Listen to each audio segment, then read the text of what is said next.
Et bonjour à tous, j'espère que vous allez bien, c'est Liam, je suis ravi de vous retrouver dans ce nouveau coup de cœur, ça faisait un petit moment qu'il n'y en avait pas eu sur la chaîne. Ce que je vous propose aujourd'hui, c'est de se rendre chez LLA SRT, à Yverdon-les-Bains en Suisse, pour aller à la rencontre de Adri qui nous parlera du Glock de John Wick, son Glock coup de cœur.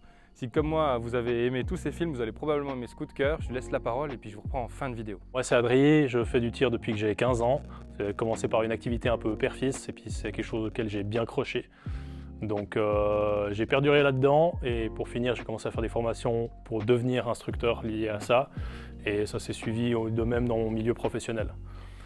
Le flingue que vous avez pu voir aujourd'hui, c'est simplement un Glock 34 de chez Taran Tactical Innovation, l'édition Combat Master qui vient du film John Wick 2. Donc pour ceux qui ne l'ont pas vu, j'espère que vous allez le voir. En termes de flingue, pourquoi j'ai décidé d'acheter un pistolet comme ça, c'est que c'est une belle arme de collection. C'est l'aspect absolu de collector qui est lié au cinéma. J'ai toujours adoré le cinéma. Et surtout, en fait, c'est de prendre une arme qui est traditionnelle, mais qui a été complètement modifiée de par sa base, pas avec des éléments qui viennent de gauche et de droite, mais vraiment un pistolet simple, mais qu'on va améliorer en permanence et en tout point, pour arriver à quelque chose qui fonctionne de fou, avec des sensations incroyables, la précision qui est incroyable. Et tout ça en fait réglé dans le moindre détail. J'ai plusieurs armes, j'ai même oublié le compte, mais je pense que c'est celle-ci qui me vient le plus souvent en tête parce que je suis assez content de son acquisition de par sa rareté, mais également de par en fait, le prix de l'objet, même si pour moi ça n'empêche pas de l'utiliser. Je déteste acheter quelque chose qui doit rester dans un coin, dans une vitrine, dans un coffre. Il faut que ça puisse être utilisé, il faut que ça serve.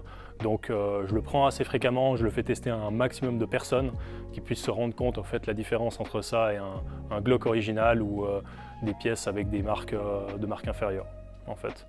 Donc il a passablement tiré, il a passablement été utilisé et puis ça fonctionne très bien. Il va essentiellement me servir vraiment dans la partie d'un tir récréatif. C'est fait à la base pour faire de la compétition, rien de très tactique par rapport au reste des armes que je possède. Mais celui-là, il a vraiment un sens où c'est plaisant en termes de détente, en termes de maîtrise, en termes de recul, en termes d'esthétique de l'arme, en termes de sensation. Et le côté un petit peu cinématographique qu'il y a derrière, l'influence également compétition par Taran Butler. Et du coup, ça me permet de faire un peu des drills, d'exercices, etc. où je peux axer un petit peu la vitesse et les performances de tir.